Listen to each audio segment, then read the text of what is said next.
So subsidy of 40, you borrowed about $90 billion, which you're servicing. If you put the debt servicing, you could see a total mismanagement of resources that would have changed the entire north. That vast land would have been a huge farmland. But sir, the funds that are being brought in, used for subsidy, used for borrowed from other countries and gathered here, all these funds together are enough to completely turn Nigeria as a whole into UAE. Welcome back to the morning show here on Arise News. After the romance between the Labour Party and the New Nigeria People's Party, the rumoured merger between both parties has stalled. The candidate of the New Nigeria Party, NNPP, Rabi Kwankwanso, over the weekend stated he can't be a running mate to the Labour Party candidate, Peter Obi, also saying that the Southeast will miss a golden opportunity if Peter Obi refuses to be his running mate. The NNPP candidate also added that the Igbos are at the bottom in politics.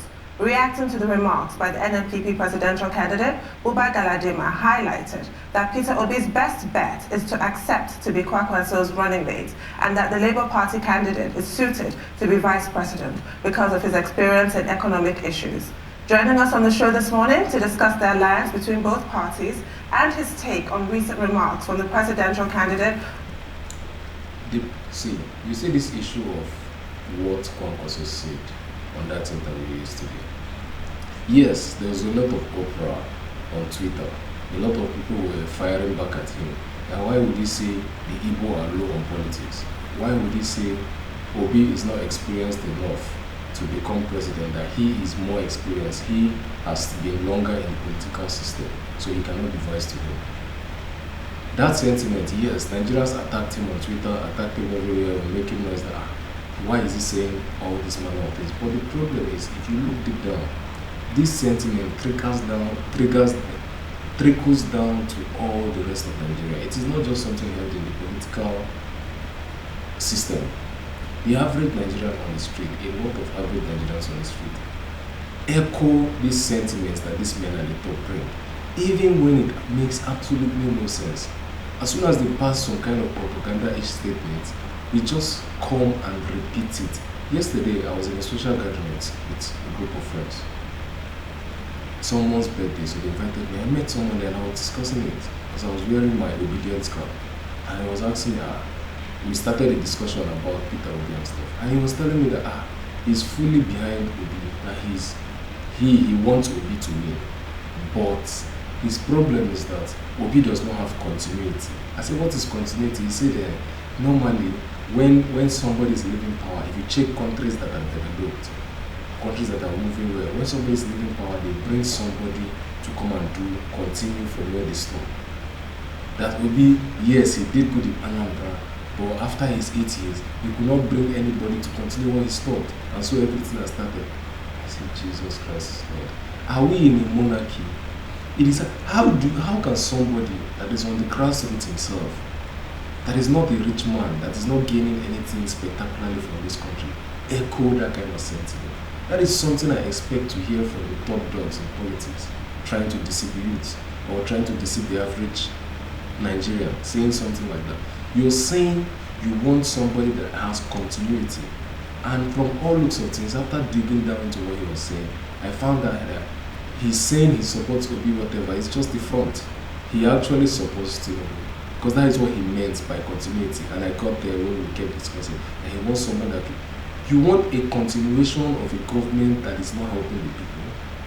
You want a continuity. You want somebody to keep bringing somebody and enforce that candidate on the rest of you. How does that make sense? If I heard that from a politician, I would understand that he is trying to manipulate people. But this is an average man like me and you. And I'm very sure he has no political ties whatsoever. But Nigerians will go to any length to explain our biases. And our biases often comes from being deceived by these politicians and becoming loyal to the stories they tell us that make no sense. When Obi started, we started hearing stories like that. Obi cannot win. Don't waste your vote. These are the messages that we send out into the ether. And we Nigerians are very gullible. A sizable amount of us are very gullible. Look at how much we swallow the propaganda of Buhari and APC in 2015. Every day going around during that campaign period was like a nightmare for me, because I could not imagine that young people that were in school with me, university students in 300 level, 400 level then, were echoing propaganda from TV that made no sense. Propaganda that was not even, they didn't even put that much effort to try to make it believable. It's crazy. Of the NNPP is Peter Obi, presidential candidate of the Labour Party. Good morning, sir. Welcome to the morning show. Good morning, good morning for inviting me. So let's start off with those comments from Senator Rabiu Kwankwanso, presidential flag bearer of the NNPP. He said several things, including the fact that the North will not vote for you, Peter Obi, that they would rather vote for a Northern candidate. He also talked about the fact that the Southeast has problems, in quotes, such that the North will not be voting for a person from the Southeast. What's your take on that? Well, the comments from my respected elder brother, Kwankwanso, is the reason why we have 100 million Nigerians living in poverty. Exactly. The reason why we have 18 million Nigerian children out of school. It is the reason why we have over 55% of Nigerians in under or unemployment ladder. It's the reason why we have all the problems why Nigeria is insecure. Because rather than vote for competence, we will choose to vote for incompetence based on a primitive consideration of ethnicity and religion. Tell me, today you can't travel from Abuja to Kaduna by air, by road, by train. Is it because someone from the Southeast is in charge? You can't travel from Abuja to Mina by road. Is it because somebody from the Southeast is in charge? Yesterday we had an attack by bandits on the presidential convoy in Katsina. Is it because the president from Southeast is in charge? Show me where you can buy food cheaper. You have uninterrupted electricity, or people are prospering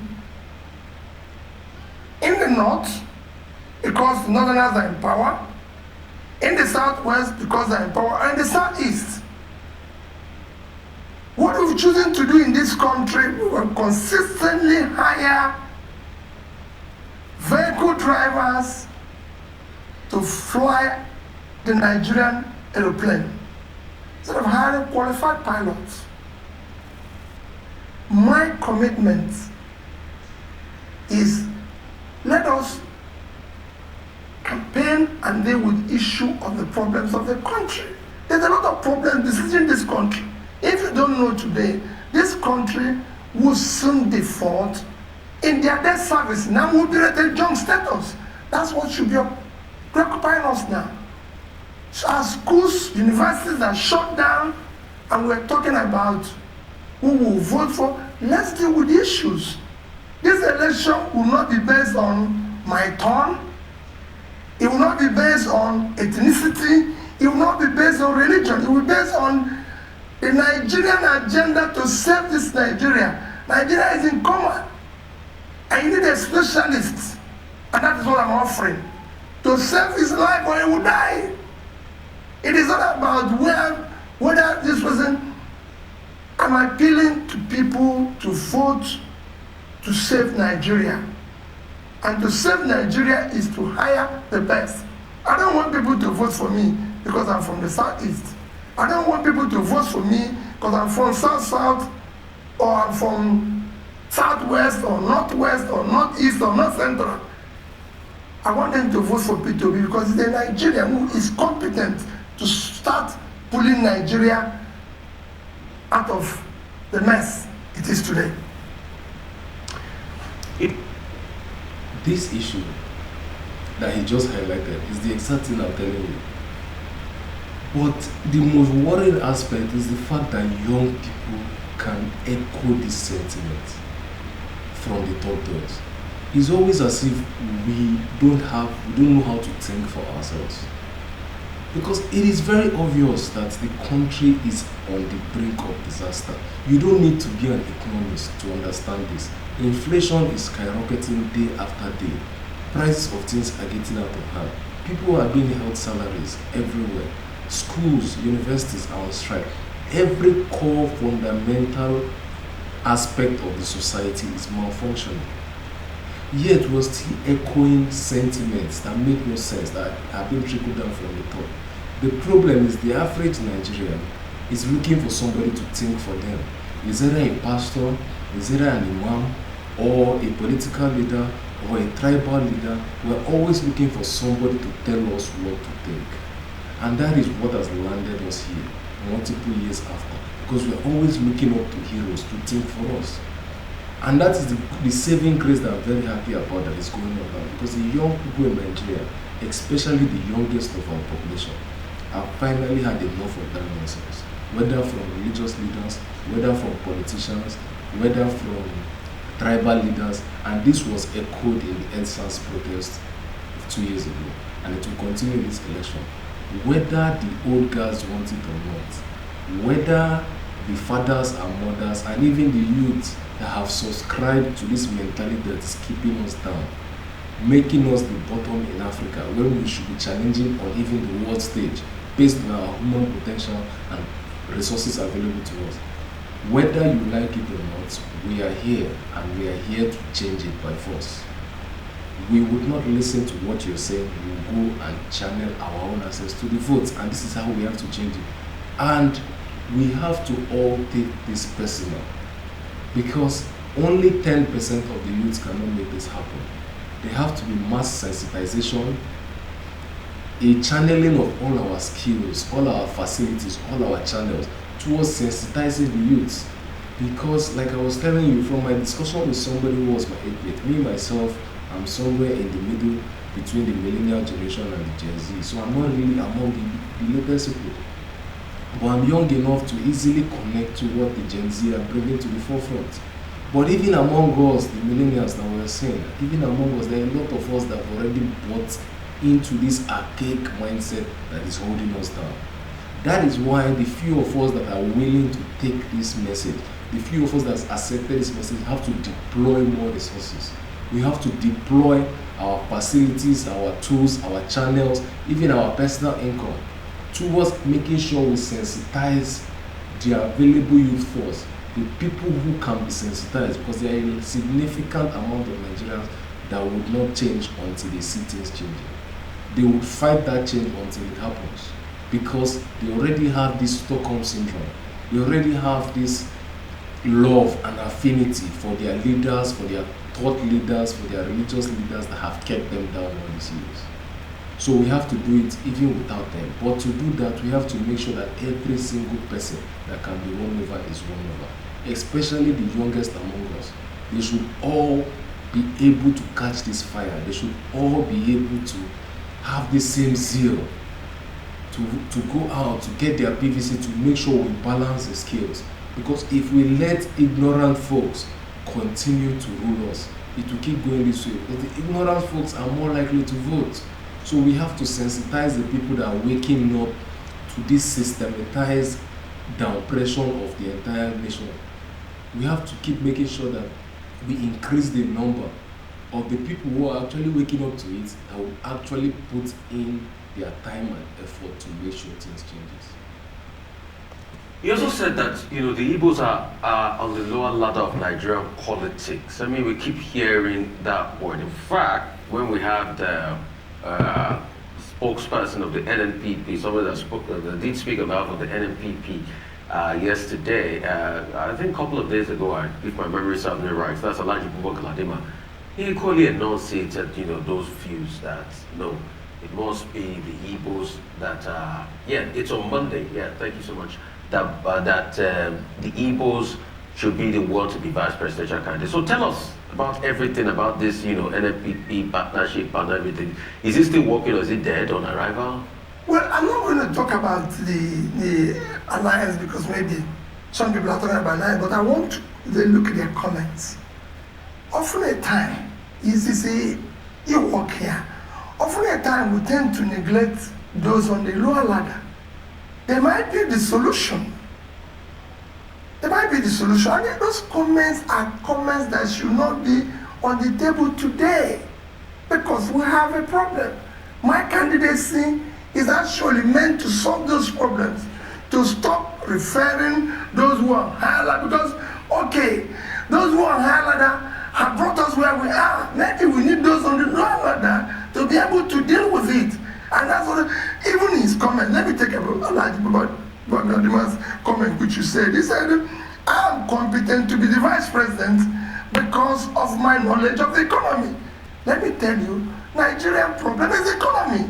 So why do you want somebody who has knowledge of what the problem is to be vice? That is what I'm saying. You want to use the people who should be on reserve bank to start the match when, no. He mentioned that I have the knowledge. The Nigerian problem is the economy. It is the economy because people don't have job, because people don't have means of livelihood, you push them into criminality, into agitation, into all sorts of problems we're facing today. And that is what I'm saying, that I have the knowledge to start pulling these people out of poverty. My candidacy and the team I want to assemble, young, sharp people will start mitigating the dangers we're facing today. I will start dealing with cutting costs in order to be able to pull Nigerians out of poverty, to be able to reduce. Go and look at the world. So it is actually what is telling you what OBIdients said. I would say is Peter Obi is qualified to be vice president. Everybody have said it, not just OBIdients. You've heard other people like chief servant in Niger said it, everybody said it, he's competent. But what is the problem of Nigeria? Economic problem. Right, so I know you're wearing... See, this thing he's saying is also another thing that further emphasizes where I'm coming from. We've heard people say he's competent. We've heard people from the opposition party. When have you ever heard a thing like that in Nigeria? That somebody is in an opposition party, yet people from PDP have said he's competent. Niger State former governor, he said Obi is the most competent, but there is always a but. This other what they call it, senator from Kogi State, forgotten his name, the Yoruba senator from Kogi State, the same thing. He went on the live TV and said, Obi is the best, most qualified person for the job, but vote my own candidate because back to the same sentiment. And this is a sentiment I'm hearing being echoed among average Nigerians, even among young people, which is an insult to our intelligence. Everybody, people from all opposition parties are telling you that obviously this man is the most competent person for the job. So we are all fully aware that he's the most competent person for the job. But there is always an excuse that makes no sense. And where does that excuse come from? It comes from the people up top feeding us these lies that is keeping us down, making us believe we don't have the power to put somebody that is competent. You say the country has a problem. We are all complaining about things being in chaos, about things, Nigeria being so terrible than it has been in the last 10 years. Yet you're saying somebody is competent. He is the most competent person available to run it. We all agree on that. But for one stupid reason or the other, he is not the best man for the presidency. We should rather give him vice presidency, or he should work with other people. He's the most competent. He's the most qualified person to fix it. Yes, but our mumu never do. To get to the issues, but unfortunately identity politics is still an issue in this country. So I do also have to raise comments made by Alhaji Mahdi Shehu, chairman of the Dialogue Group, on another show on the Arise News Network, where he said that during your time as governor of Anambra, you wanted northerners working in Anambra to wear a badge of identification. Frankly, that sounds like something out of Nazi Germany, where Jews had to wear a yellow badge, and that it was only until the intervention of Senator Rabiu Kwankwanso that you then back down from that idea. He also raised this issue that was trending on social media, an allegation that your son was the person pictured who was dressed in Biafran attire standing on the Nigerian flag. I'd like you to address those two issues. Well, I would even add that he mentioned issue of my sponsoring IPOB. Let me tell you, I've said it. One, go and check the records and check his facts. I've never been involved in sponsoring any agitation, be it IPOB or anyone. I've never. In 2017, which I'm sure you referred, I made a comment. I said, IPOB and all other agitations are as a result of leadership failure over the years that failed to address the critical areas of development. So it was the creation of the things were a creation of government. And I can say today that if I'm in power, I would deal decisively with all agitations through dialogue and through proper leadership. And when I finish that, if there are remnants of criminality in it, I deal with it decisively. That's what is happening everywhere. I followed issue of agitations globally. I do things with studies, and it can be dealt with. On issue of badge and identification, it's a lie. It never happened. And let me tell you, throughout the time I was governor, Kwankwanso never visited me.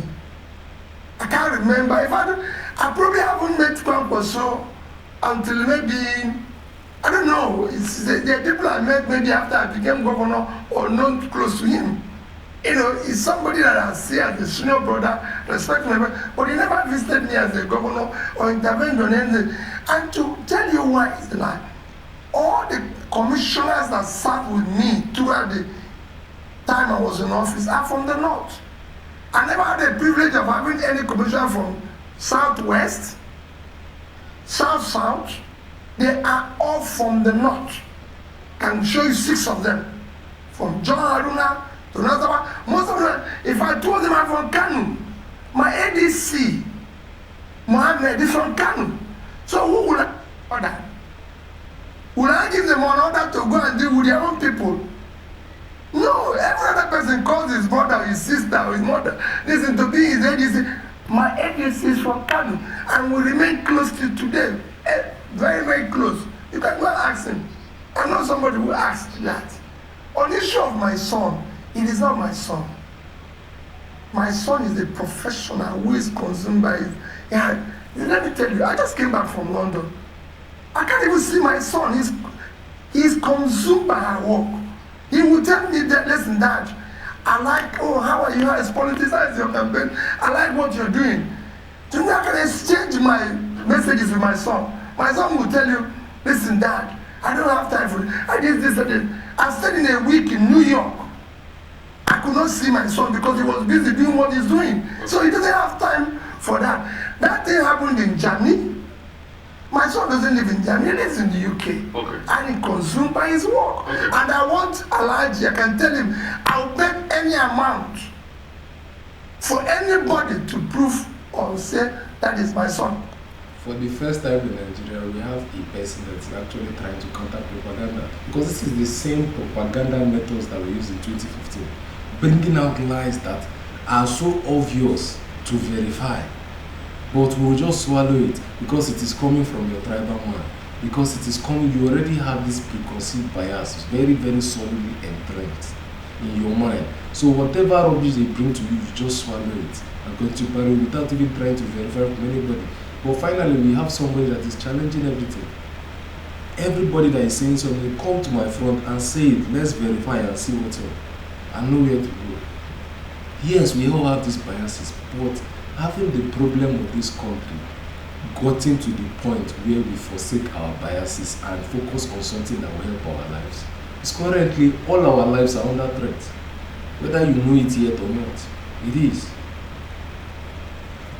It's shorter. It's this, so. Okay, so let's go to some key issues. Social media was a go yesterday that you had a vice presidential candidate already, Yusuf Dati Baba Ahmed. I mean, what's your take on that? What's your take on vice presidential candidates? And also, I'd like to ask you, since you're speaking about the issues, you were in Morocco at some point, you were in Egypt, you say you're going to study the power sector. A lot of people are saying, why don't you talk to the stakeholders here? That shows that you're not prepared for this job when you're going around to study. Okay, well, two things. The issue of vice presidential candidates, we're talking to quite a number of people, and that they mentioned is very qualified. I wish he's the one, because what am I trying to do? It's people like him that I actually would like to work with.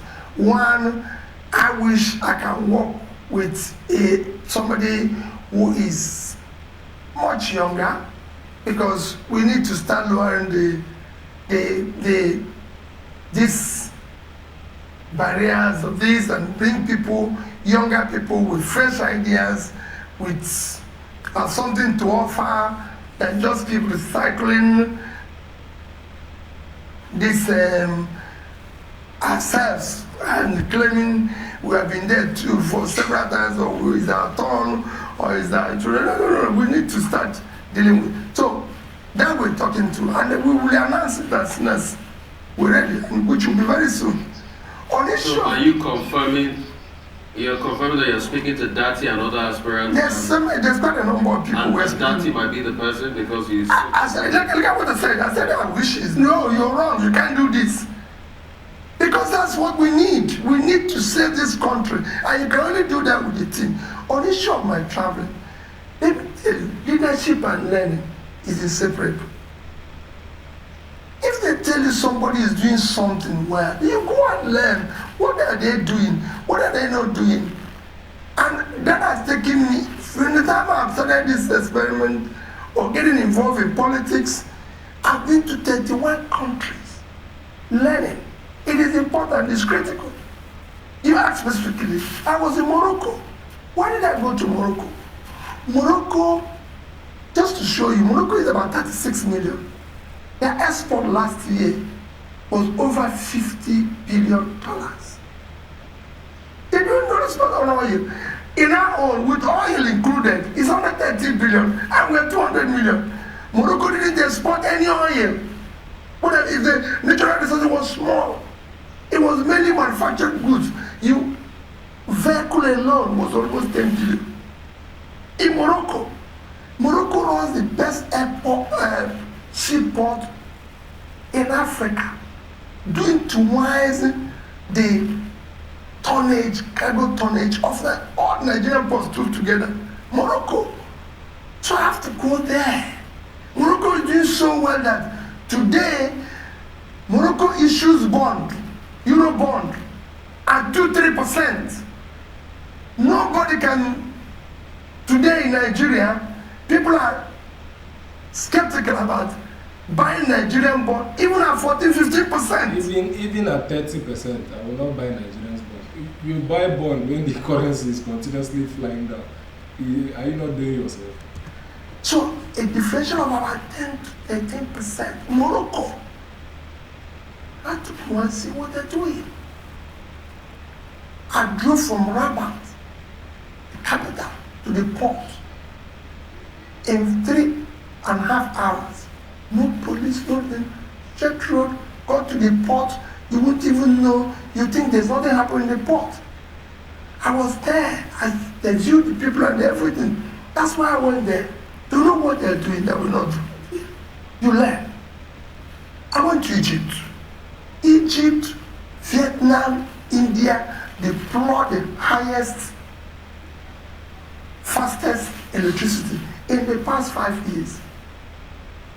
And I said, let me start with Egypt. I'm going to go to the other ones. Egypt moved their power generation distribution from less than 20,000 in 2015 to today, 58,000. Those who are asking don't know what that's what they did. You need to go and see what they were able to do. Today, Egypt power requirement is 30,000 megawatts. Their generation and distribution is 58,000. I want to study who did the plant, who are the contractors, how did they get the funding. I've been able to ascertain, I visited the plants, went to the company that built it, met with the CEOs, not the small people, the CEOs of the companies that are involved, went to the power holding company of Egypt, met the top people in government who are involved in this, talked a bit with the financiers in Egypt. I also go to Europe to meet the financiers. Refine what you hear, what you see here, that people go into government and start giving excuses. What I saw when I came in, what we did, I want to see everything now, calculate the sources of which I'm going to solve it. So when I go there, I hit the ground running. That's what I did in Anambra. Some people are saying, have you I'm talking to the stakeholders. What did they tell you about the power sector? Based on what they told me is why I'm studying this. That's why I'm going to. I don't want to come there and they said, fine. I don't want to go there and start giving excuses. The job of a leader is not to give excuses, is to solve a problem. I don't want to be one of those who be hired, and when I go there, I start reminding them of where they're coming from. When you're hired because the person there is not doing well. So your job is after talking to the local people here, that's when you went to Egypt to look completely. And the local people here didn't provide any solutions? No. They have you have to blend all these ideas. They've done their own and everything. Let me give you an issue of security. I was with the IG of police already. I don't ask him this, but I was asking him, because you must solve this thing. There's other people I'm going to talk to, Minister of Fire, Minister of Planning. You have to know this is before you get in there. Not when you go in there, say what you saw. You must see everything before you get there. How do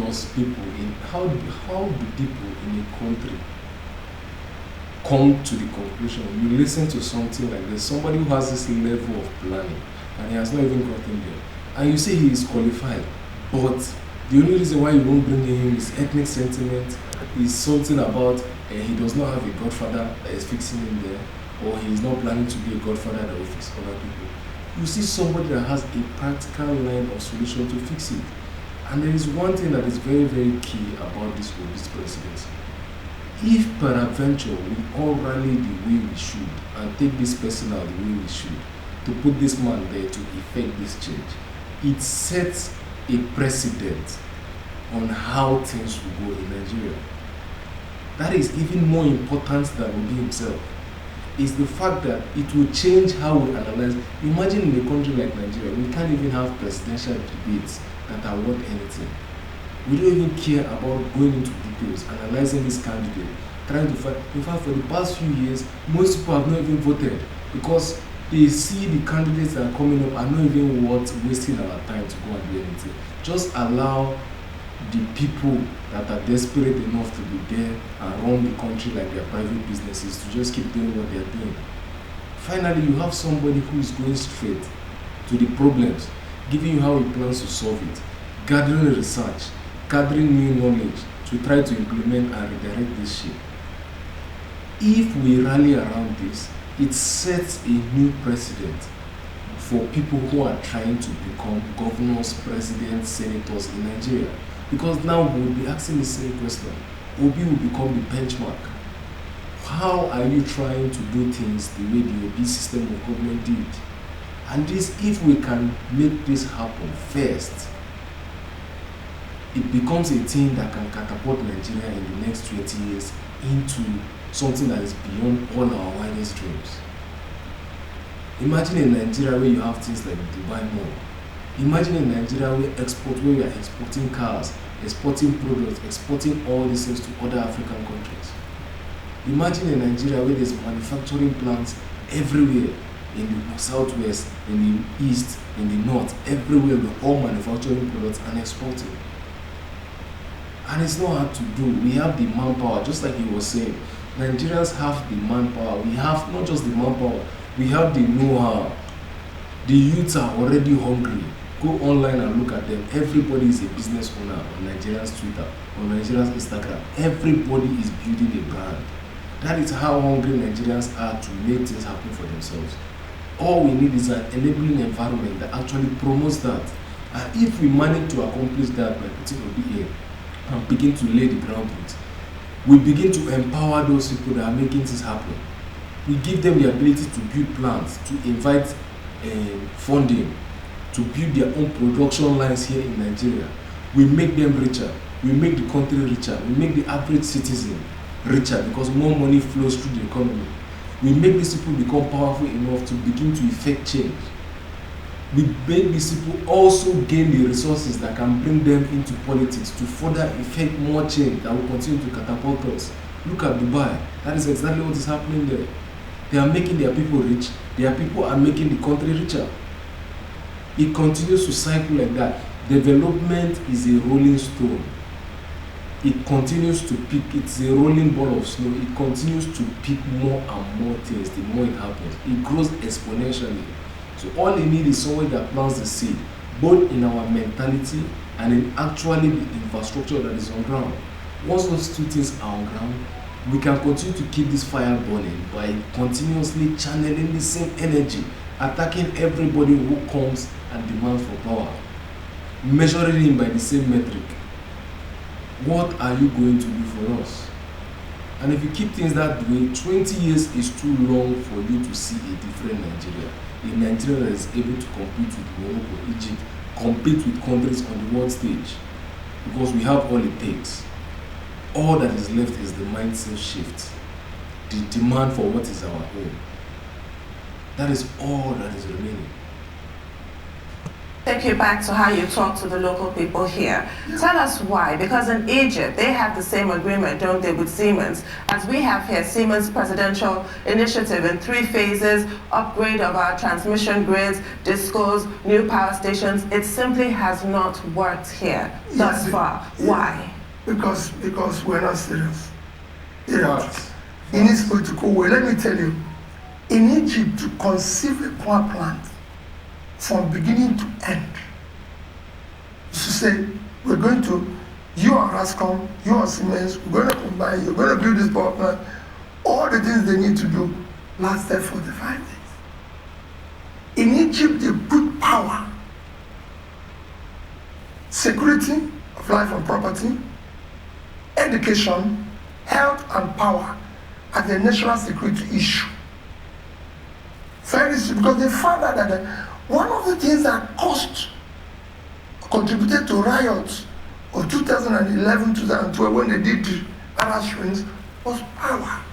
Small businesses did not have power, so they collapsed. And they contributed to that, and people were unemployed. And that was a problem. So they looked at the education, that children, people, education, all those issues were handled, and they put that nation, and they dealing with it decisively. So if you go to Egypt and see what they're doing in education, in health, in security, and everything, if you did the issue of the power thing, if you go to the power holding company, on the wall of the CEO, chairman of power holding company, you see all the generations, all of it, all the distribution, utilization. The day I was there, the entire utilization was 27.8 thousand megawatts. Total generation was 52,000. So they have almost double that amount. They're not utilizing. If you go to the same thing in minister, same thing in the president, there's organization. So here, we don't have that. It's all stories. They've told me meetings upon meetings. That's why I said I must learn. Why is this not happening? Let me know whether we are caused or are we the cause. That's what I want to do, and that's what I'm studying everywhere. So that's what you can't be told. You have to actually see it there, observe it, experience it, and completely. That's why I went to the point. Why would Morocco, with 36 million people, have a tonnage to have a better port than we have with 200 million people? Let's talk subsidies. In the last 10 years, subsidies has gone over 40 billion. It's a sinking pipe. What would you do about subsidies? Would you remove subsidies? What's the definitive answer? Well, thank you. I was going to mention that we have spent over $40 billion in subsidy. Fine.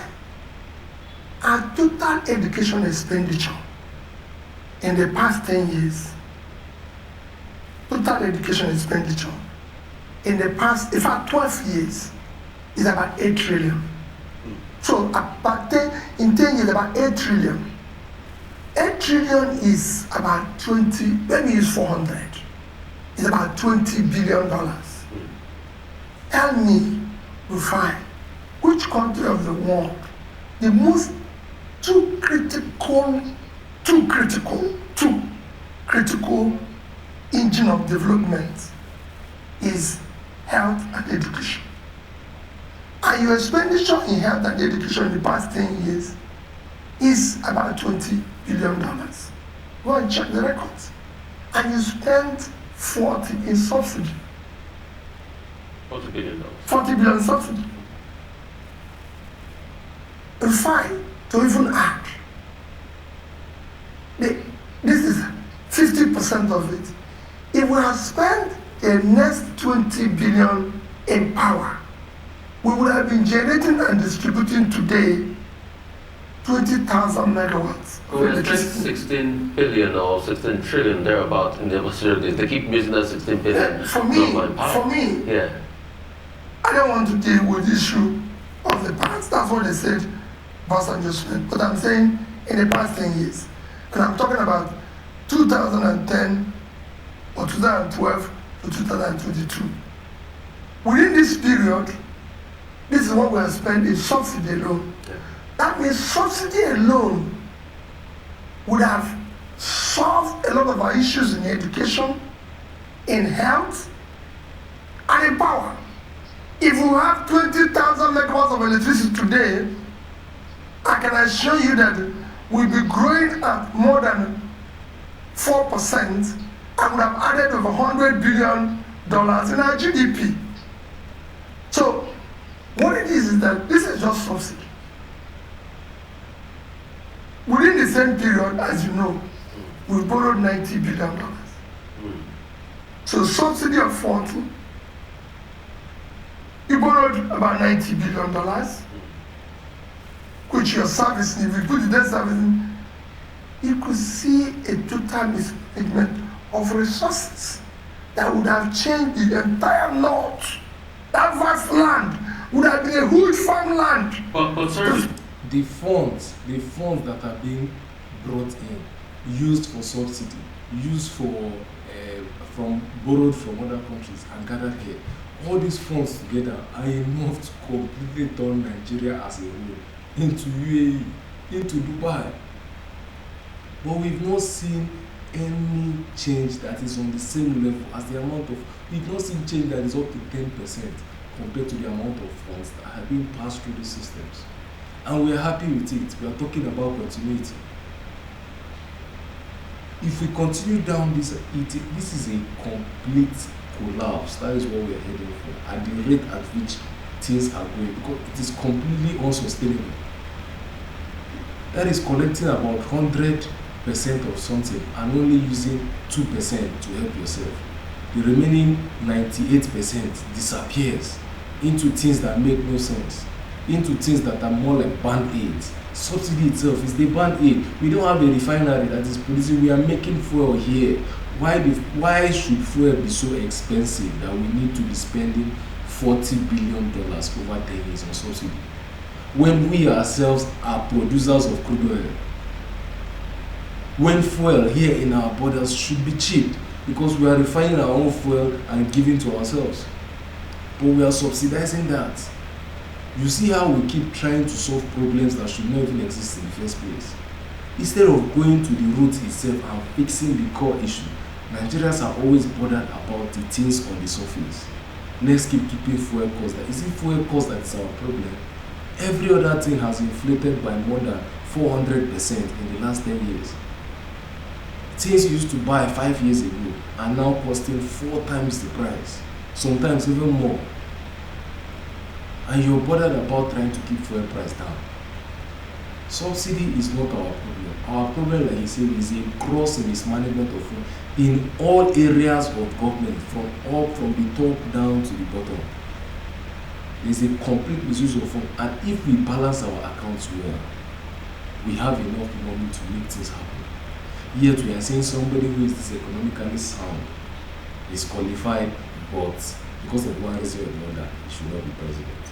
So, the argument has always been over the years, it is Labour that has been stopping the government from removing subsidy. Remember 2012 Occupy Nigeria protest, Labour, and now you are in a party set up by the Labour Party, and you are a free market capitalist in the party called Labour Party. So Labour has also played a role in stopping the removal of subsidy. All this while, that's another argument. No, let me tell you the argument. Let me tell you, it's people, it is not entirely so.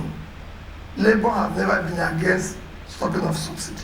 Can you convince Labour? No, let me tell you, we will do it properly, because if you audit what we are importing and consuming, there is no way it will be this amount.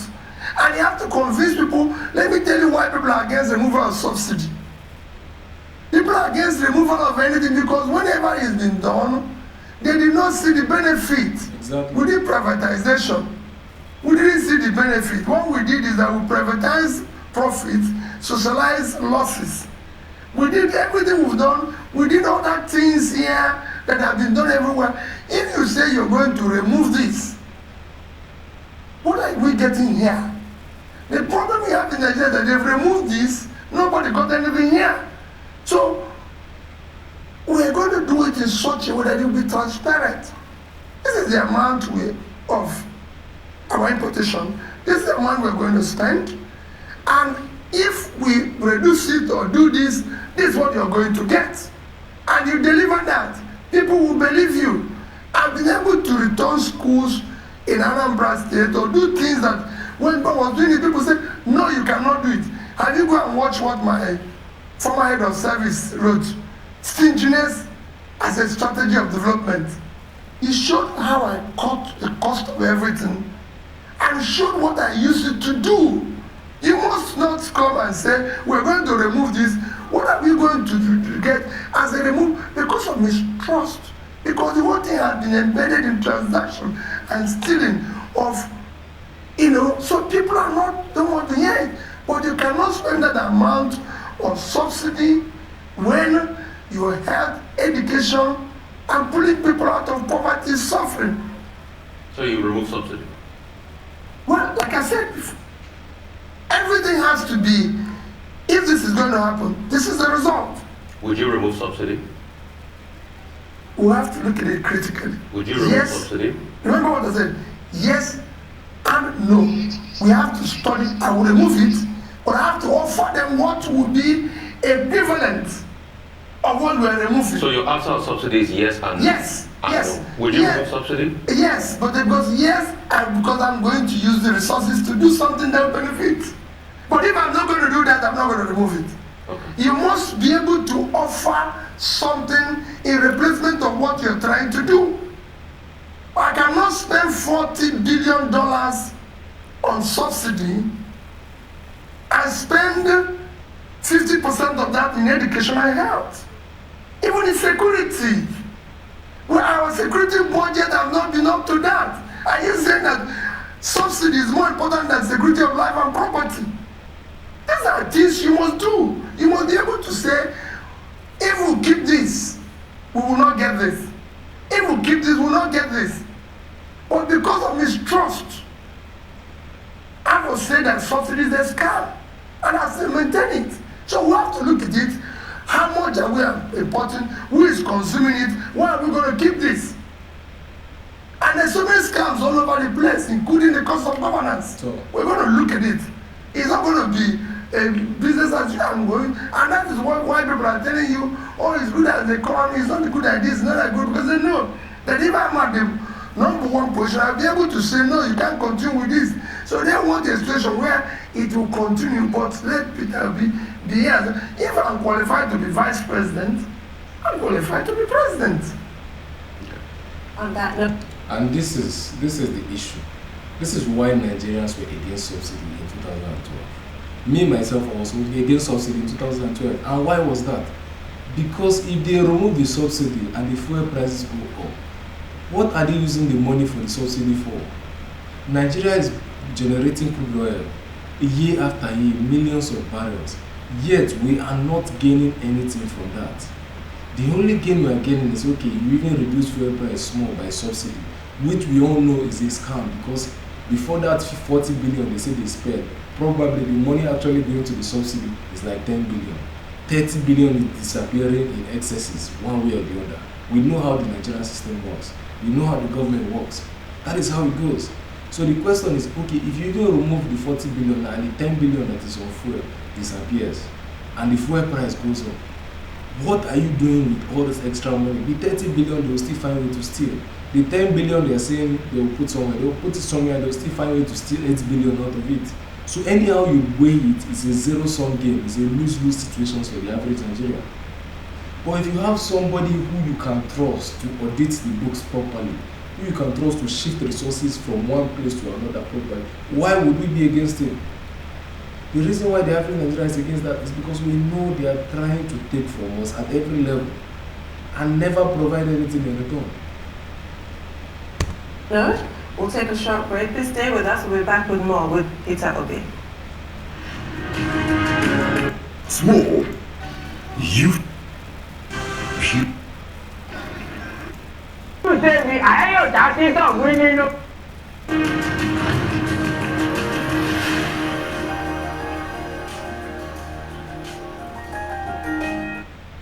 Welcome back to the morning show here on Arise News. Still with us is presidential candidate of the Labour Party, Mr. Peter Obi.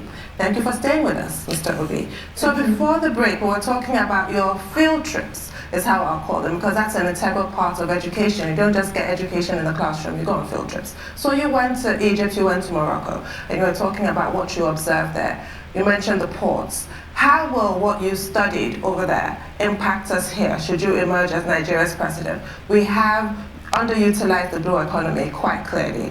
How will you address issues of bottlenecks at the ports, bottlenecks on the roads, infrastructure around the ports, cargo turnaround, issues like that? Well, you know, I've been a businessman. I remain a businessman, so I know the enormous cost on businesses and trades because of the bottlenecks at the ports. And I can tell you, this will be decisively addressed, not only just to remove the bottlenecks, but to make ports to become what they should be. Nigeria have what it takes for our ports to contribute at least 3-4 times what is contributing today to our revenue. Because of our size, and we can have ports for turnaround, for transshipment, important.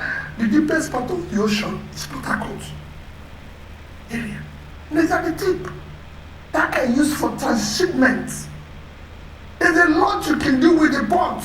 After what is Singapore that we pride ourselves and talk about every day, living on is the port.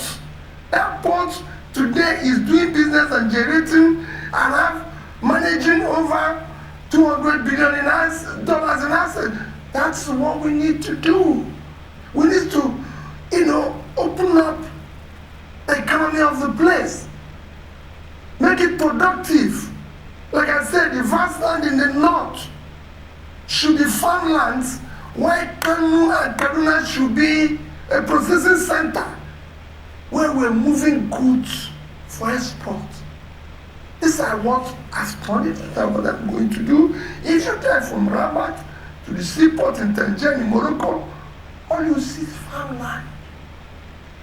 If you're on the air, landing on anywhere, all you see is farmland.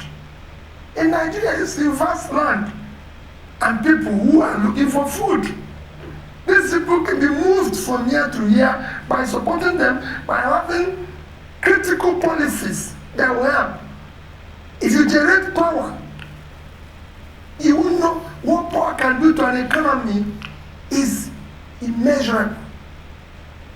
You have small businesses spring up all over, the small production that can help. When we talk about all these countries who are doing well now, go and see MSMEs are contributing 60-70% of both their economy and employment everywhere in the world, except here because they are collapsed. Nobody's supporting them, they don't have the power. Even the big corporations, they're having problems now with the issue of power. So we're not doing anything. We're not exporting enough. Because of it today, we don't have foreign exchange even to service our debts. There's no reason why Nigeria should not be exporting at least 300 billion worth of exports, not under 30 billion. I said it before, Vietnam, with a quarter of our land, 330,000 square kilometers of land, half of our population, 100 million people, their total export last year was $312 billion. And they all manufactured goods. Electronics is something billion. Clothing, which we're doing in our band everywhere, 32 billion. Footwear, 23 billion. And we're earning 16 billion from oil. Footwear that you can do everywhere. In China, by Kanu. Kanu used to be a manufacturing center. All the manufacturers in Kanu are complaining. I visited the biggest rice farm processing plant in Kanu last year, Unza, because I had to support it. And that's what I'm talking about when people are talking about east or west or this. I visited Unza, we are supporting him financially, and he's doing the right thing. That's what we should be talking about. Not talking about who is from a lower ladder or upper ladder. If the man from lower ladder will do the job, let's bring him to do the job so we can solve these problems. Okay. And that's what I need. Okay. We need. With this issue, this is what is affecting us on a day-to-day basis. Imagine the price of tomato in Nigeria. Imagine the price of food. Food prices are skyrocketing. Yes, dollar is high, but food prices are skyrocketing in a country like Nigeria with so much land. But why won't it skyrocket? Fuel costs are going up because we are not producing fuel. Transportation costs are going up because we have bad roads. The cars, we are importing all of them. There is nothing being produced here. All these things, clothes, everything is going expensive because why? We are not producing anything. All we do is import. And now, when you listen to how this man is trying to get things to work, you understand why there is a gang up by a lot of the elites in the country to make sure he doesn't get there. Because they are the ones benefiting from all these systems. Yes, food is not working, and Nigeria is importing rice. Nigeria is importing foodstuffs. Why do you think we're importing? Who do you think is doing all this importation? You think it's the average man? You think it's you and your guy on the streets that is doing all the importation? It is these men at the top that are all benefiting from all this dysfunction that is going on here. But the problem they don't even understand is, in the long run, if things are working here, they would even benefit more because there will be more things to put your money in here and make money. But we have this short-sighted greed. This greed that is fueled by what we want now. We are always in a state of we want instant gratification. So everybody is looking for a way to siphon money out of the economy, legally and illegally, even if it's to block systems already. This is exactly what is related in Aristotle's or Socrates' parable of the tragedy of the commons. When there is a general pond and everybody is looking at the pond, we are trying to all fetch water from there. We look at this pond and I will need to go fetch quickly before other people. But we forget that if we ration it, everybody ends up getting water in excess. But because you want to be the one, like the other man too, go first one, go fetch all. Let me go and fetch all quickly.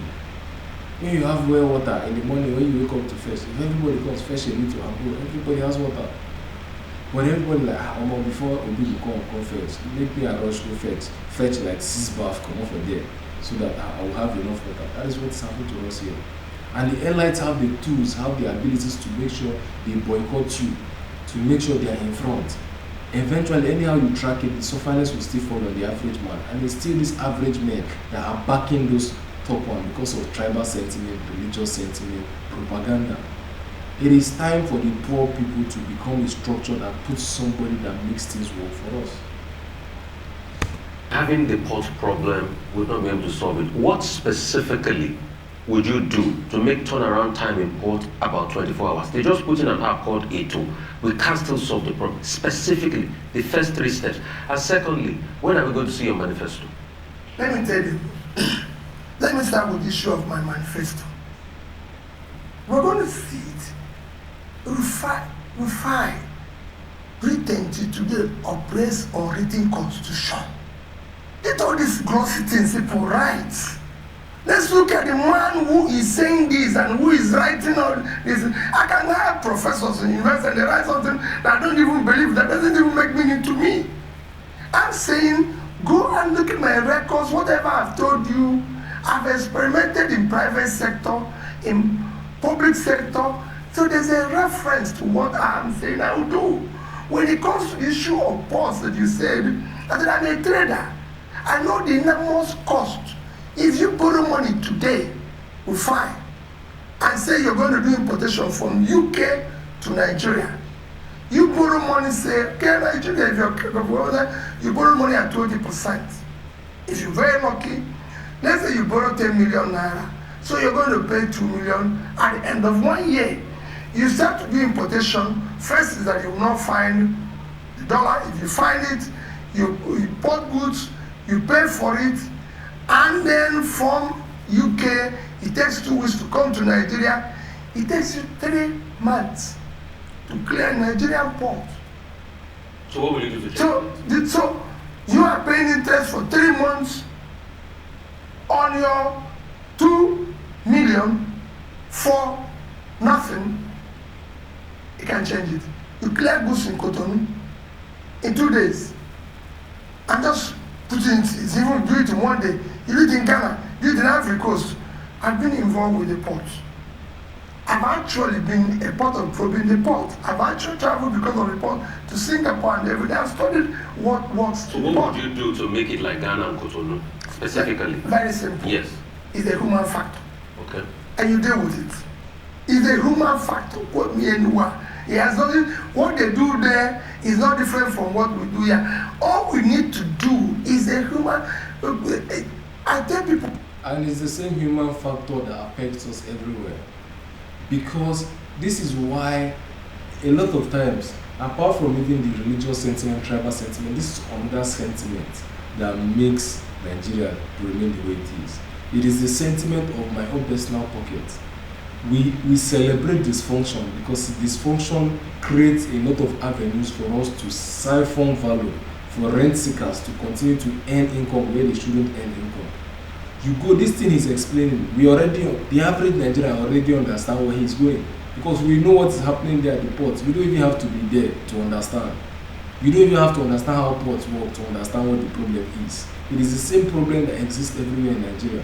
You go to immigration, it takes you 2 months. Other countries, you come, you renew your passport. In 3 days, 4 days, you have your passport, you're out of there. Only Nigeria, if you go to the immigration office to renew your passport, you will end up spending 1 month, 2 months, sometimes even longer to get your passport. Why? Is it so hard to get paper, print passport and give you back? Even if it's a renewal, somebody that you already has his existing data and everything, it still takes 1 month for him to get the renewal of his passport. Why? Because these processes are deliberately slowed down. They are deliberately made cumbersome so that rent seekers from all areas in the office can earn. The person doing the capturing will slow it down so he will earn. You need to bribe him to proceed. The person connecting your NIN to your passport, you need to bribe him. If not, it will take 3 weeks. Even if you bribe him, it will still take 1 week. All this is they create processes where they intentionally slow things down, intentionally make things not work. That is what happens everywhere in Nigeria, so that they themselves can benefit from it. And it's the same mindset that delves into every aspect of our economy. The reason why power has never been improved in Nigeria is because somebody is doing it on purpose. A group of people are slowing it down on purpose so that they can keep earning. Maybe by importing generators, maybe by selling solar systems, maybe by one way or the other. It all boils down to people at the top with power, slowing things down. Not just at the top, but at every level, intermittently, as you come towards the bottom. Everybody keeps slowing it down so that they can tap something out of it. But we don't understand that, yes, that tapping that we are doing, it's good for you for a short period of time, but you will tap, you collect your 20k bribe at the port, you collect your 10k bribe at immigration, but then you go to the market and that 20k cannot buy you a bag of rice. So who are you stealing from? You think you are stealing from, you are trying to create a tap to earn money, but you're ending up stealing from everybody, including yourself, because everything becomes more expensive for us all. The situation becomes harder for us all. Okay, you're stopping light to sell generators so that your generators can sell. Yes, good and fine. But you end up paying more for everything. But who does this benefit in the long run? It is only people at the top. Because people at the top are siphoning enough money for them to live comfortably no matter how crazy the situation gets. But you, the average man, the mid-level man that keeps siphoning your own, you are the one actually suffering. Because yes, you are working at the ministry and you are blocking a project to collect 50k.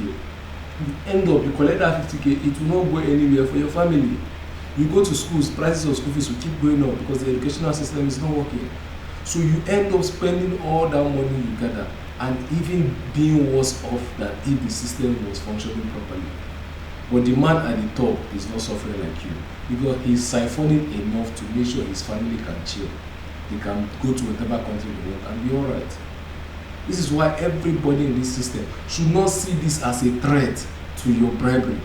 You should not see this as a threat to where you are tapping money from in your Ministry of Lands. Because in the long run, if things become better, you would not even need to tap that money. Because your salary will be better and your salary will go a long way in the market compared to what it is now. And the problem with this system is it is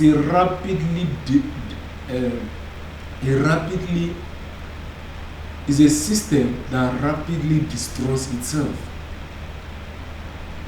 The denigration of the society on that plot that we are on, that plot line that we are following is so rapid, and the more we get towards the depth, it becomes more faster.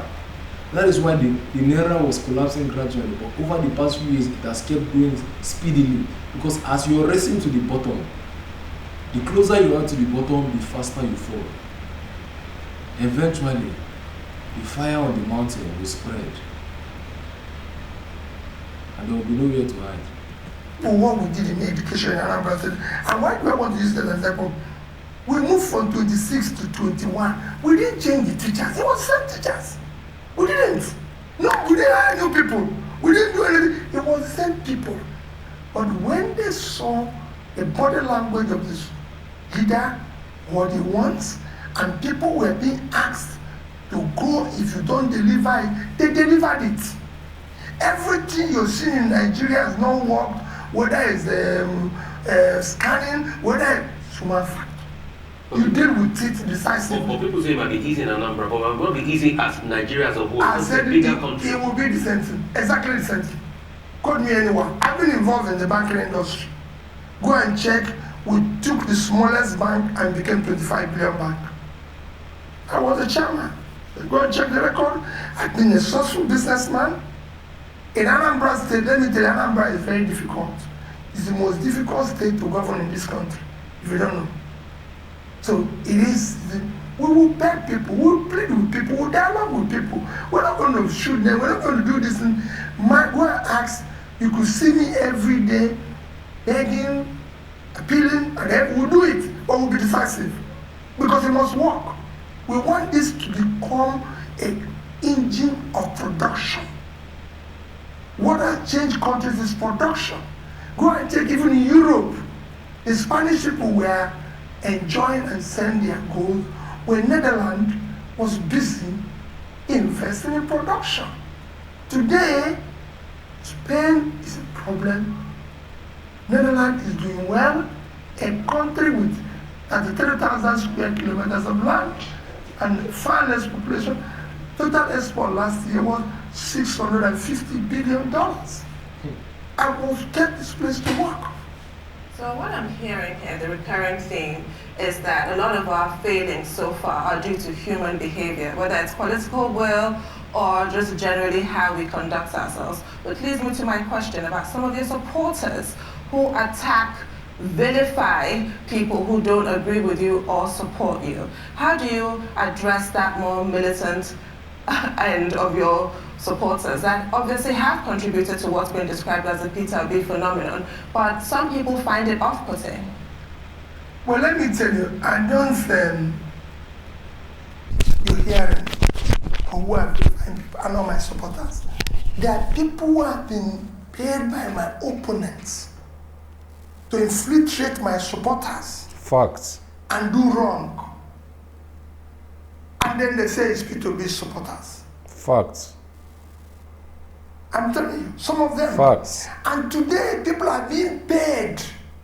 In fact, what they say and do to me is far more than what they do to any company. People are being paid to say all sorts of things about Obi, labeling him is incompetent, labeling him whatever it is. It's just like the issue of my son.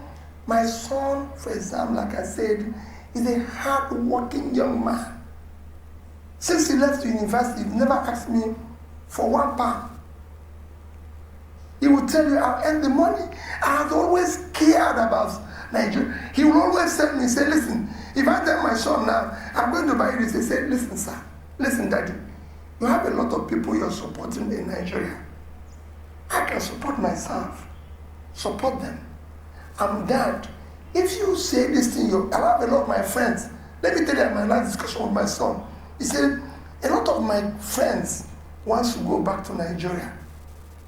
But they have fear about this. Is there any way, if you have opportunity, you can make it better for all of us to come back? A lot of Nigerians. That is another thing, another big factor that we are not considering. If peradventure, come 2023, Peter Obi becomes the president of Nigeria, I can tell you with my full chest that the amount of Nigerians that will return here will be massive. And these are Nigerians that are capable of further impacting the change here. And they are giving their natural resources out. They are giving their human resources out to other countries. They are earning potential out to other countries. People that should be here developing us here. We are basically just continuing what happened in the slave trade, taking the best of us, pushing them to other countries. The best of us are running away. I've spoken personally, I've been in group chats with multiple people. They have already expressed their opinion that, if Obi becomes president, there's a very high chance they are coming back to Nigeria. Because that is our problem. A system that does not work, if we continue to implement a system of government that promotes the worst people to keep getting there, we'll keep losing the best among us. Because everybody keeps running away, running to England for school. An engineer that is practicing in Nigeria and has been practicing for 5 years will travel to England and go and run another university degree, enter college and become a student staying in dormitory, just because, not because he's trying to gain advanced degrees or advanced knowledge, but just because he wants an avenue to escape from. Imagine your homeland becoming a prison that you can do anything to escape from. And it is the best among us that are escaping.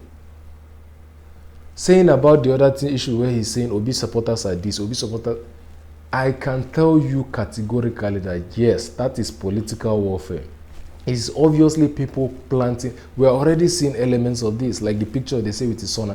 It is political warfare. They will keep planting people to try to disenfranchise the rest of Nigerians and try to put Nigerians against Peter Obi's supporters. Since they cannot challenge him mentally, they cannot challenge him with facts, because facts, there is nobody that is holding a candle to Obi when it comes to facts. If you're analyzing all the presidential candidates we have right now, nobody comes even close to him on the level of competency. So what else can they do? They have to look for other ways to attack his character, attack the characters of his supporters, and they do this by planting people who act rudely, and then they come back and say, see, you see them. It is all mind games. We want to come back. He was born, raised in the UK, went to school, is working, and he feels for the Nigerian child every day. As you know, my daughter had to even come back and start teaching in a secondary school here. So that's where they feel. They feel, what can we do to help? If I say to any of them, I'm going to say, take the money, you have people you're paying for. Why don't you support this school? Why don't you do this? Why don't you do this? I saw you giving competence to school. Keep doing that and everything. They are so passionate about, why don't we do good? Why don't we do this? So for me, I don't have people, and that's why most of the time you even see me, apologizing and doing this. If they even say to me, you have to stop apologizing, I say, listen, this is me. I want to show people love when they show hatred. When you say people in the north, for example, will not vote for me, they are voting for me is that I'm going to solve their problem. I want people in the east to vote for people based on their competence, not vote for Peter because he's from the east. Okay. Real quickly, so I got a couple of questions here while you were speaking, and we'll just go through some of them. Yeah. A lot of people say you keep talking about Anambra, but did you hold local government elections where you were in Anambra? How do you hold the local government money? They're also asking that why are you not in Osun now campaigning for the candidate of your party in Osun State? And they are also saying we should ask you that would you restructure Nigeria, yes or no? Those three questions. Okay, fine. Local government election. Go, fine, I'm giving you a mandate. Go to Anambra State and see why local government election was not held when I was there. Those who went to court against it are those who are asking you this question. Two, who asked how their money was managed. It's simple. Just, I'm going to bring journalists, investigative journalists, who will go, and if they tell you that there's anywhere Peter Obi was managing local government funds and everything, in fact, it was one of the most efficient managed funds while I was there, because that's how we cleared $35 billion naira worth of pension and gratuities being owed to them. My commissioner for local government was Azoke Nemo. We ask anybody. It's one of the toughest women you can work with on the surface of the earth.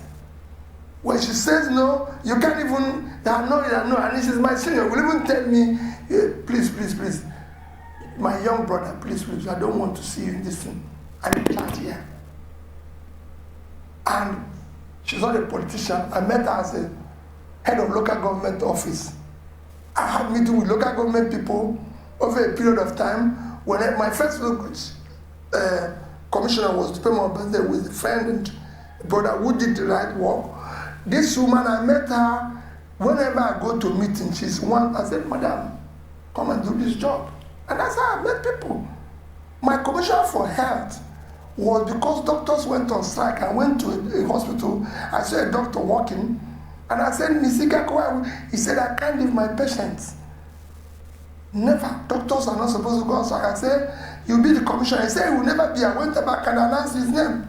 So well, that's okay anymore. I didn't bring people. So go and verify. That's whatever I tell you, I say, go and verify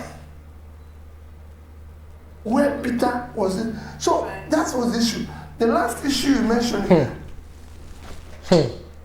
And this is anybody that is not channeling support for this man right now, it is obvious. I understand why people would even get very kind of militant. Although I'm still telling you that the militant elements are definitely sponsored. But I get why people are this angry. Because if you can listen to this and not support this man to run for president, there is something very faulty in the way you think. Or there must be something you're benefiting from the situation being on ground. Because this is exactly how you need people to run things. You need people that are actually eager to make things good, not giving people position based on seniority, based on that one. It is who would actually implement strategies, who is actually from his heart of hearts wants to lead, and not even wanting to lead. A lot of the people he mentioned did not want to lead, but who is fighting for the best, who is fighting for the good of us all. Those are the people that should be holding strategic position, not people who are money hungry, power hungry, looking for position, looking for title. Why am I not in Osun? When is a state election? You are invited. Yesterday, I came back yesterday, I spoke to the Labour chairman who told me we'll be in Osun. I won't tell you that because of the security risk, but we're going to be in Osun campaign. And I'm in contact with we're in contact with candidates. Yes or no? Thank you. When you talk about the issue of restructure, when I get there, I said it, Nigeria as it is structured today cannot work. But it's not something where people say, we will restructure. Let's get there. There's issues. For example, let me take issue of security. Why won't the state be in charge of their security? There's not a lot of things people are doing in security. So you bring in state police once you get there? If you get there? First is that the governor should be in charge of the security. So even if a police commissioner is posted there, the governor is in charge. And can remove him. I removed 6 police commissioners right from the time of Obasanjo. My police commissioner was removed under Obasanjo. I went to Obasanjo and said, Mr. President, I have security issue. I want this police commissioner here to be removed. He called the then IG, Hindero. He said, so who do you want? I said, I want the deputy to be the commissioner. Hindero said, no, he cannot. I said, unless he will be acting. I said, call him anything, but let him be in charge. That's how John Haruna took over.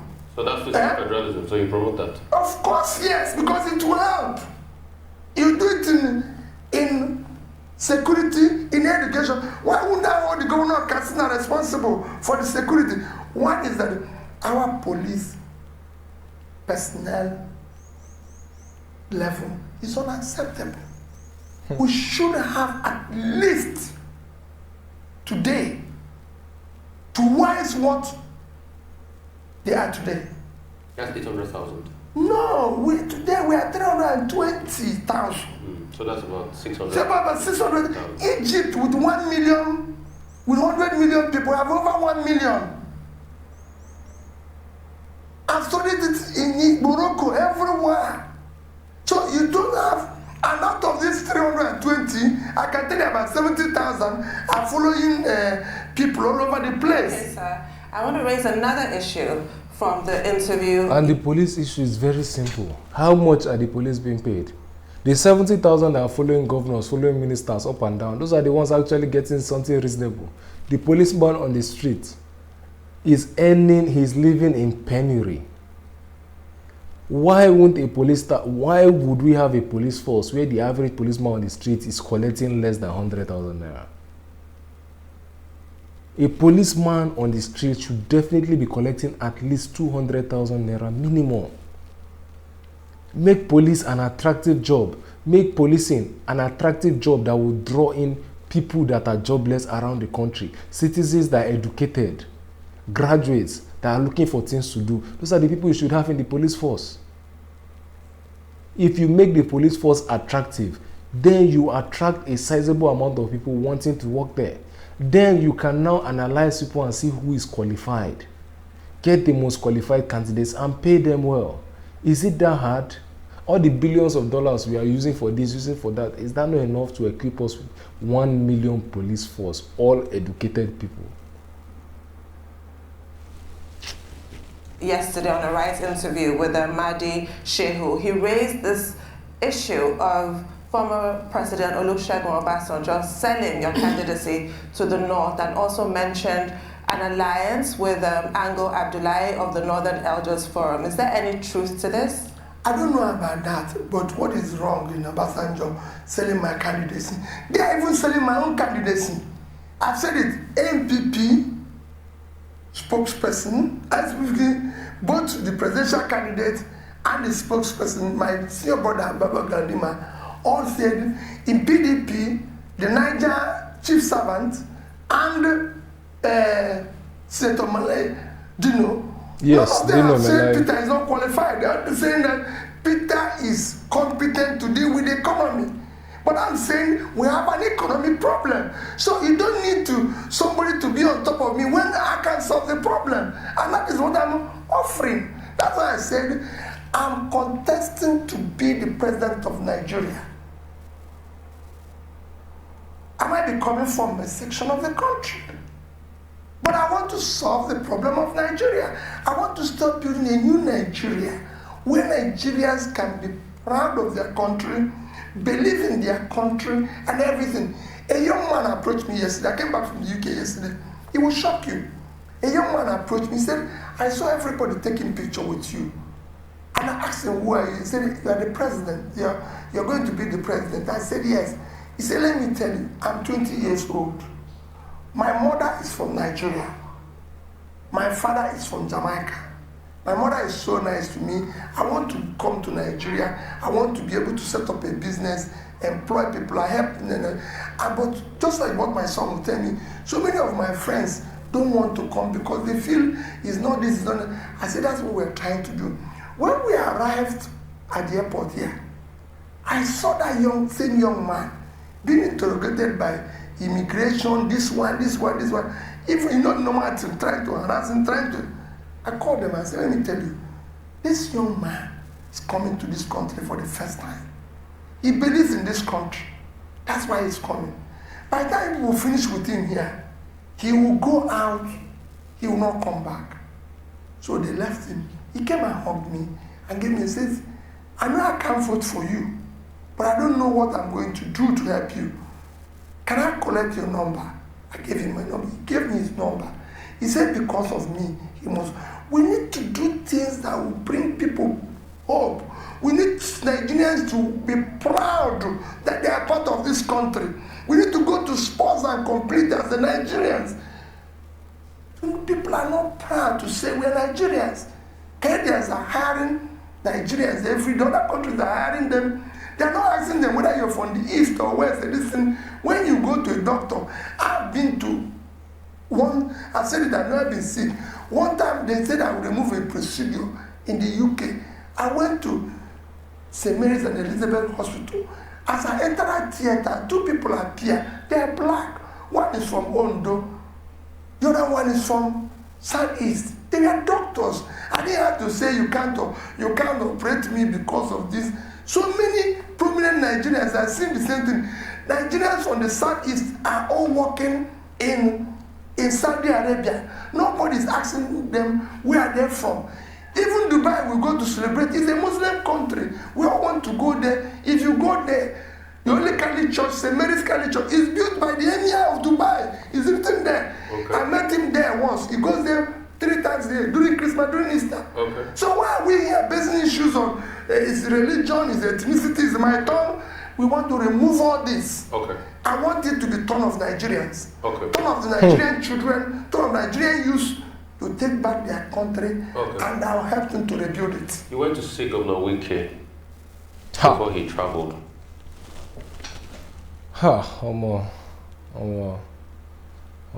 As in, I don't know what else to say. I really don't know, because if this does not sell this to you, what else do you need?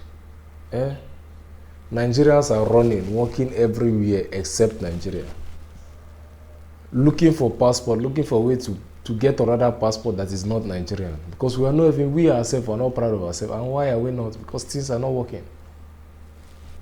But we can change this if we decide that we want to, if we decide that we are angry enough. What did you discuss with him? Was it politics? Was there another alliance? And you just came back from the UK.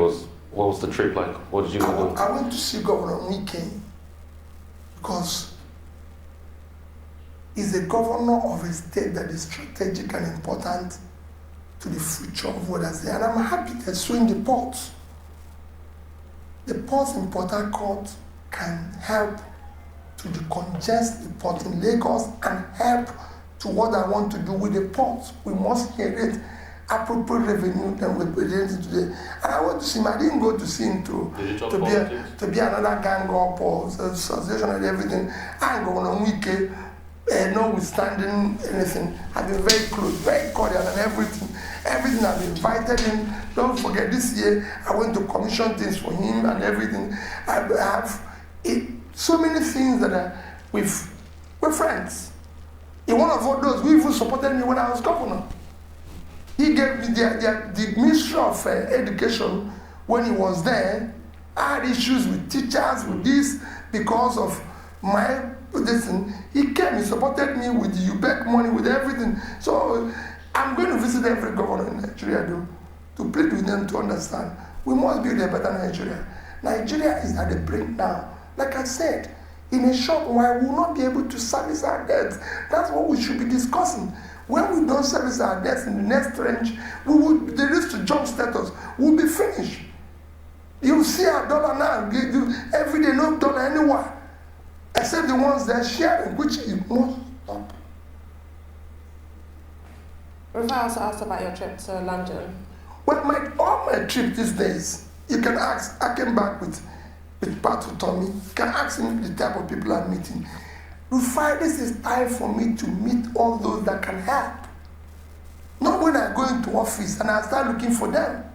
I'm talking to people that can help us to find the funding, find the support, to be able to turn around the situation we're in.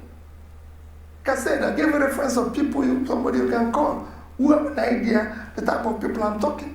And it's just, and you can see how my trip is. It's one day. I was in London only on Monday. I arrived London Sunday, finished my meeting on Monday, left the same Monday night. So it was a business meeting, talking to people. I have a lot of other people I'm going to see in Europe and everywhere, talking, how are you going to help us? So when I have the opportunity to assemble this team of New Nigeria, a Nigerian movement that everybody will be proud of, it will can start. Okay. All right. Thank you so much, Peter Obi, for your time and for detailing what you want to do for Nigerians. And I'm sure a lot of Nigerians have watched it out there. Nigerians, the matter is in your hand now. I've taken this campaign personally, and 90% of my waking days till that election will be one way or the other directed towards his campaigning for him, or businesses that support his campaign. If 10 million of us take it this personal, there is no way he is not winning. Forget all the talk, forget all the side talk you're hearing, he cannot make it because of this. His party is a small party. He cannot make it because he does not have channel that to connect him. There is no structure. There is no. Forget all the stories and narrow in on the goal. The goal is getting a man who works for us there. If 1 million of us catch the same zeal that I have, and I'm sure there are people that will even catch it more than I have, and I'm sure there are people that even have facilities, have access to tools more than I do. In that 1 million, if 1 million of us create an army that is designed towards making sure Nigerians prosper, making sure we put this one there and begin the journey of change. And it will not just stop there. Getting Peter Obi there is the first step. The second step is making sure everybody else measures up to the same standard. The senators, the governors, the local government chairman, everybody going in power. We are all going to enter this politics and make sure we are investigating everything. Whoever we're putting in power, we should be able to change the system. In 10 years, you should be able to fly with your Nigerian passport with confidence. Not going somewhere and looking for a way to get a British passport for your children. Looking for a way to get, not because you are diversifying their experience, but rather because you are ashamed. You know the disadvantages that come with them holding a Nigerian passport. In the next 10 years, we should be able to be proud. We should be able to travel everywhere and say, yes, I am Nigerian. You should be able to look for a job online, a remote job, and tell them, I am Nigerian, without fear that saying I am Nigerian will make you lose the opportunity. The time is now or never, because we are at the brink of collapse, but it doesn't take too much to change things. All it takes is a group of people who are angry enough, who have gotten to that breaking point, who have gotten to that moment where they say, never again. All it takes is a bunch of people. And if 1 million out of the 200 million of us take this stand, it is enough to change the country for us, for our children, and our children's children. And they've taken note of all you have said today. Right, so look, we'll take a short break now. And when we return, we'll have Rotus to give us updates on Africa.